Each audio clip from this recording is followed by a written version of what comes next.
سامر البس توب الدكتور. ماشي، حاول تحط نفسك مكان الدكتور. هسألك سؤال.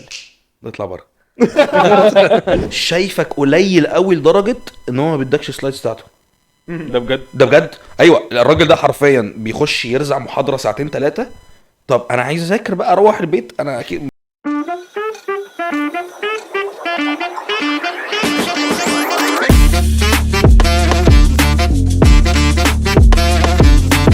طيب دلوقتي احنا اتفقنا في التوبيك اللي فات اللي كنا بنتكلم فيه انه واللي قبله انه او كنا شايفين، خلينا بس نتفق على الحته دي، احنا كلنا شايفين ان الدكاتره عاده بيبقى عندهم ذكاء عالي، صح؟ متفق. ماشي. ليه الذكاء ده بيقلب مبدئيا كده؟ خلينا نقول بس عشان ما انتوا في كام واحد فيكم قابل دكتور غريب الطباع؟ كتير كتير قوي. صح؟ في واحد بالذات لا يعني ده في دكاتره كتير قوي، عارف كل واحد عنده شعر اللي هو ايه بين الذكاء والجنون. في شعر ده، لو لا في تكايه كده لو عملتها هرشت في دماغك ممكن يتجنن ويطردك من المحاضره. طب مش الدكاتره دول المفروض ناس اذكياء يعني، والذكاء ده يبقى ليه علاقه شويه بان انت تعرف ذكاء ذكي بس مش عاقل عادي، ممكن يبقى ذكي ما هو مجنون. ما هو هنا هنا بقى نرجع نشوف مقاييس الذكاء ايه. ما هو الذكي ده وضح اللي يعرف، وضح. الذكي ده اللي عنده من الذكاء يخليه يستوعب ازاي يتعامل مع بشر ويتغاضى عن ايه ويفوت ايه، وايه الحاجات اللي تستاهل وايه الحاجات اللي ما تستاهلش. بص، انا بالنسبه لي الذكاء بيصنف، معلش بقى هاخد وقت في الحته دي. الذكاء بيصنف في ذكاء اجتماعي، انا راجل ذكي بعرف اتعامل مع الناس، بعرف اقراها، بعرف اهندل الامور، بعرف. في ذكاء تاني، انا ذكي في حته ما، حته مثلا علميه، انا ذكي قوي فيها في الجزء العلمي مثلا. لا، انا ذكي مثلا في حته ان انا يعني اعمل اناليسيس كويس للموضوع، واشوف بقى بتحرى وبعمل وبدور. الذكاء انواع، الذكاء مش ثابت. مفيش حد اسمه ذكي في كذا، الراجل ده ذكي في كذا. اي كيو بتاعه عالي، ماشي، اي كيو بتاعه عالي، يعني ان هو ذكي مثلا في ان هو يحلل الامور والجو ده ويبتدي يشتغل عليها. ماشي. انت بتتكلم في ايه بقى؟ انا بتكلم ان ان هو مش هو ذكي اجتماعيا، ده ان هو ستيل برضه مش ذكي اجتماعيا. صح، صح، ايوه لا، هو صح. مش لازم يبقى ذكي أيوة. اجتماعي اه خالص. بالظبط. يا جماعه يعني دلوقتي المفروض ان على الاقل انت حتى لو انت مش ذكي اجتماعيا عندك من الذكاء انك تعرف تحلل شويه الجو حواليك بيحصل فيه ايه، الناس لا. بتتعامل مع بعض ازاي، بتتفاعل مع بعض ازاي، بتفوت ايه. ممكن اقول لك حاجه؟ امم فكره الدكتور في دكاتره للاسف اللي هي فيها الشعر اللي انت بتقول عليها دي. في دكاتره للاسف بتتعامل معاك كطالب. يعني شايفك واحد لسه كوكو كده، امم فهو ماشي. هو انت لو بتتعامل مع واحد لسه كوكو اه هتعقده من عيشته. انت هو كده بيديك خبره بقى، كده بيعلمك، هو شايف ان هو كده بيعلمك. انا مش دافع عنه، بس انا فاهم، بقول بس لك ليه اللي انا بيخليه ينام ببرر بالليل يعني هو شايف ان هو بيعلمك، ايه. هو بيبقى شايف انه مبرره يعني. انت بس ساعات لا، بيشوفك ان انت لا تستحق هذه. انا لا استحق ان انت تقع في المدرج ده لا اصلا. تستحق. لا، وفي منهم شايفين ان هو انت لا تستحق. ممكن برضه تشيل الاسم ده. دكتور نبي ان ايه. حرفيا الراجل ده شايفك قليل قوي لدرجه ان هو ما بيدكش سلايدز بتاعته. ده بجد. ده بجد، ايوه الراجل ده حرفيا بيخش يرزع محاضره ساعتين ثلاثه.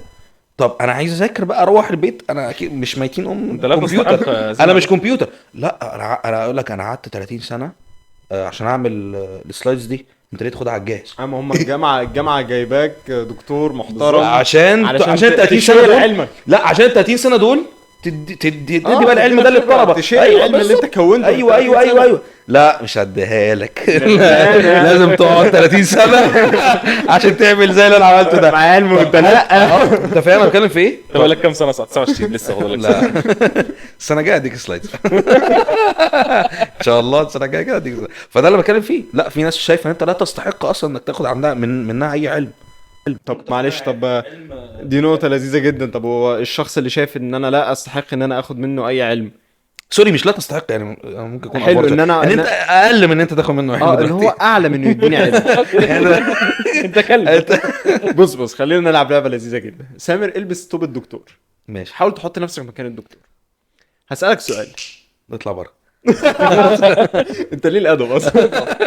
طب تفتكر انت ليه يا دكتور، مادام انت شايف ان انت اعلى من انك تدرسني، ليه قبلت اصلا بالشغلانه ان انت تدرسني؟ لا ثانيه واحده، هو انا قلت لك دول اللي عندهم شعره، انت بتتكلم اه انا دلوقتي واحد مجنون يعني؟ انت اه انا ماشي، انا المجنون، اتفضل. انت دكتور عنده شعر لسع السن. مم. انت تفتكر انت ليه قبلت انك تدرسني واخدت وظيفه انك تدرس او تدرس طلبه، وانت عارف كويس قوي ان هم طلبه مهندسين تحت الانشاء مش بيرفكت، عندهم بيهيفير مش ناضج، لان انت هتدرس ناس كتير لسه في اولى وكده. ليه قبلت تدرس لو انت ما عندكش توليرنس للناس دي، ما عندكش، ما مش مستعد تستحملهم انا شويه؟ بدرس لك، انا ده اللي في معتقدي اه. ده يعني ده فكره. انا بدرس لك علشان تبحث وتجتهد انك تجيب المعلومه، مش لازم تاخدها مني جاهزه. طيب. لا، انا هحطك على اول طريق وانت حفرك، امم. ماليش دعوه بقى هتجيبها ازاي. وفي الاخر اكتر واحد حفرك واكتر واحد عنده ذاكره، مش ذكاء، ذاكره، سمع وافتكر وفضل فاكر، هو ده اللي هيجيب درجات. عشان مفيش سلايدز، مفيش ريفرنس، مفيش. امم. انت انزل بقى دور بقى، فاهم؟ اوكي. طب ومثلا ان لو طالب همس بتطرده بره، فانت لا، برضو. هو انا هقول لك ليه. لا، هو ده بص، انت لما تخش القاعه او المحاضره او ايا كان، في ناس واخده ده حاجه اسمها حرم، حتى اسمها حرم الجامعي. هو يعني إيه حرم؟ يعني محرم انت تعمل فيها حاجات. فهو شايف ان انت لو كلت البان، او كلت كلت ايا في كان دكتور لو الوجبه، شربت لو ميه. شربت ميه، لو اتكلمت صوت عالي، لو اتكلمت غير ما تستأذن، في دكاتره على العكس، شايفه ان انت ما ينفعش تبقى قاعد مش مركز عشان انت جعان. لا، كل بس من غير صوت. يعني كل، ما فيش، انت بني ادم فاهم، كل بس ما تعملش صوت. ما تقعدش تاكل شيبسي وتغروش على اللي جنبك وتعمل ريحه. في ناس بتطلع كباب حرفيا، ناس والله في ناس بتخش قلب ريحه كشري وحاطط دقه وحالته منيله بنيله. لا، ده انا كطالب اصلا هو اضربه يعني، سيبك من والله العظيم. فلا، في ناس كده وفي ناس كده. لا، هو اللي بيمنع شرب الميه ده حمار. والله العظيم. هموت اقول اسمه. لا لا، هو في حرام. كتير عامة، هو انا عارف هو بيفكر في مين، بس انا عارف برضه بيفكر في مين، بس خلينا نمسك المثال اللي بيفكر فيه ده، مش هنقول اي اسامي، سيبني انا اقول على فكرة السؤال في واحد محدش يعرف. في بصوا يا جماعه، دلوقتي انا دكتور بمنع الميه، انا بقى هلبس ثوب الدكتور، انا دكتور بمنع الميه. شايف ان انت لو شربت ميه ممكن ده يوفند مي بشكل ما، اوكي، ولكن انا مش عارف ليه بيوفند مي طب انا. لا لا، معلش، انت بس لابس طب انا دكتور، البس قول ثوب لي الدكتور ليه. اقول لك ليه بيوفند مي. انت مش جاي قهوه، تمام؟ فانت لما تجيش تشرب ميه عندي، مش مكرش عايز بقى. تشرب ميه، انا هقول لك اطلع بره اشرب هو ما ميه. بيشربش بقى غير في تقول لي القهوة. تقول لي اشرب ميه، انا يا سيدي انا شايفك ما بتشربش ميه غير في القهوه، انت مالك؟ عايز تشرب قهوه عندك الكافيتيريا، تروح تقعد فيها تشرب القهوه بتاعتك، تمام؟ عايز تشرب ميه تطلع بره تشرب ميه. بس انت هنا، انت في الاوضه بتاعتي، الاوضه بتاعتي احط قوانينها، ولكن انا بقولها لك بشكل فريندلي. يعني اقول لك ايه، بعد اذنكم يا جماعه، اللي يحب يشرب ميه يشرب. الاقيك بتشرب ميه اقول لك سامر، انا مش قلت لك بعد اذنك لو عايز تشرب ميه تطلع تشرب ميه بره؟ انت شايف التصرف ده مقبول ولا غير مقبول مني كدكتور؟ بس بكلمك بالراحه اقول لك وبالهداوه بس، وبفهمك. لا مقبول. صح. اه. جميل. يعني احنا عندنا هنا مشكله في الاتيتيود. اه. الدكاتره لما بتيجي تتكلم بيتكلموا ان هو اعلى رافع مني كده، راسه. رافع راسه كده، مش مستعد. فاحنا الدكتور اللي كلها ضحك لما افتكرناه، هو دكتور اسلوبه كويس جدا، عنده قوانين ستريكت بس اسلوبه كويس. عندي سؤال، هل انت عمركم سمعتوا حد الدكتور ده بيشخط في حد؟ انا لا، جه في دماغي دكتور تاني اه، خالص. لا، وانت الدكتور ده، انت جه في بالك على مين فكرة الدكتور الدكتور ده انا بحبه جدا. وانا كمان بحبه بحبه جدا. جدا جدا جدا جدا، حتى بره يعني اطلع بره المحاضرة كده. اه، اطلع بره المحاضرة كده واتكلم معاه بره المحاضرة. امم. يا عايز صح. تحضنه. فانت اه والله عايز فانت تحضنه. ممكن ومش بيبخل عليك معلومه. اه. بالظبط، فانت ممكن تبقى طالب تبقى دكتور، عندك شويه حاجات رولز، مش فهمت. حاببها، رولز، اه. بس طريقه صياغتك للرولز دي، او طريقه ازاي بتقول الرولز دي، وطريقه تعاملك مع حد كسر الرول ده، يخلي الطلبه مش عايزين اصلا يضايقوك. هم مش خايفين بس هم مش عايزين يضايقوك. مم. انت راجل لذيذ وبتتكلم معانا وبتعاملنا كويس وبتشرح لنا كويس، ليه اصلا ممكن نضايقك؟ احط حاجه صغيره امم. اضافه بس. لو حد خد باله منكم يعني، الدكتور ده هتلاقيه في كل سنه تعليميه بيعاملك احسن. بيتفتح اكتر. اه. اه، يعني انت لو اه. اتعاملت معاه في سنه اولى، انت مش لو شربت ميه، لو عملت كده امم. تعالى فاهم، اطلع بره مش عارف ايه. اه، هتاخد معاه ماده السنه اللي بعدها. شربت بتبص براحتك او مش مركز معاه بيسيبك. تشرب ميه لا، السنه اللي بعدها يسيبك تشرب ميه، السنه اللي بعدها يسيبك تشرب عصير وتطلع بره تتمشى شويه وترجع عادي. فهو كل سنه ليه؟ هو في الاول خالص عايز يكربجك، عايز يقول لك ان الدنيا مش مش سهله زبادي زي خلاط زي ما انت متعود. يعني مش هي مش عشوائيه، لا انت داخل، انت طالب جاي لهدف واحد بس، تتعلم. امم تقعد بقى تتكلم مع ده وتهزر مع ده مش عارف ايه، لا اخر سنه خالص وانت تتخرج، والله كنا في محاضرات وقاعدين بنمسك الموبايلات ومش مش مركز وهو عارف، عادي. امم ف ده انا شايف ده حاجه حلوه جدا. ان هو بيحترمك كل ما بتكبر. كل ما بتكبر هو شايف بقى خلاص انت خرجت من مسؤوليته لمسؤوليه نفسك. يبقى نقدر نقول ان الدكتور ده اسلوبه مش اسلوب واحد، هو بيتعامل من مشاعره ان هو بيتجنن عليك. هو اسلوب واحد، هو بيعمل عارف هو مجدول عارف هو بيعمل كويس ايه. هو تصرفاته، عارف هو بيعملها امتى مع مين بهدف ايه. صح وكل سنة بتتغير على حسب ما الشخص اللي قدامه ده بيتغير. صح. بالظبط. فهنا ما فده مش فده اوكي، انا وقتها افهم اقول ده راجل ذكي، ده راجل ذكي وطبق ذكائه ده مع الطلبة بتوعه. بس لما يبقى راجل لا مش مكبر حد ولا ما في. داخل شمال في الكل. لا فعلا في ناس زي كده بيبقوا هوبا منهم شويه، مم. يعني خلاص بتبقى دماغهم مش بقى. ودايما تلاقيهم لو رجعت بالزمن لورا شويه مثلا، لو تعرف حد مثلا من 10 سنين خد معاهم برضو ماده او حاجه، يقول لك لا ده كان جميل جدا. مم. فتعرف ان عامل السن هو اللي لعب الحته دي، إن في ان هو دكاترة راجل دماغه صغيرين، ساحت في عشان لما كبر. دكاترة صغيرين لا في ناس صغيرين بقى، لا ده اظن ان هو اتضرب مثلا وهو ضربوه وهو وهو صغير. معيد، لا وهو معيد اتضرب من حد وهو معيد فقال لك بقى خلاص لا. وفي عامة يعني معيدين صغيرين كنا نعرفهم كطلبة، مم. او اول حاجة عملها اول ما بقى معيد ان صعبوا هو علينا. دخل كربج. وطرد الزملاء اصحابه اللي كان يعرفهم. طب ليه بقى؟ يقول لك عشان محدش ياخد عليا. لا عشان انت كده مريض، نقص. ده مرض ايوه. يعني محدش ياخد عليك. معلش انا شايف ان انت بالعكس انك تصاحب الطالب دي حاجه حلوه، مش تصاحبه لدرجه ان انت تخليه يشتمك في نص ايوه المحاضره. بس لا بس في حاجه يعني هو ايه، انت دلوقتي واحد، انت بقيت معيد ليك هيبتك. لا اوكي ليك كل حاجه وتمام ومفيش اي مشاكل، مع ان يعني انا مش شايف ان انت لازم تبقى، انت مش في غابه يعني، مش هتتاكل لو صاحبت الناس يعني. بس خلينا نقول ان انت عايز يبقى ليك هيبتك وكل حاجه. انت دلوقتي دخلت وعايز تسيطر على الفصل، لقيت واحد صاحبك على المحاضره، لقيت واحد صاحبك كان صاحبك معاك. هل انت هتخسر حاجه؟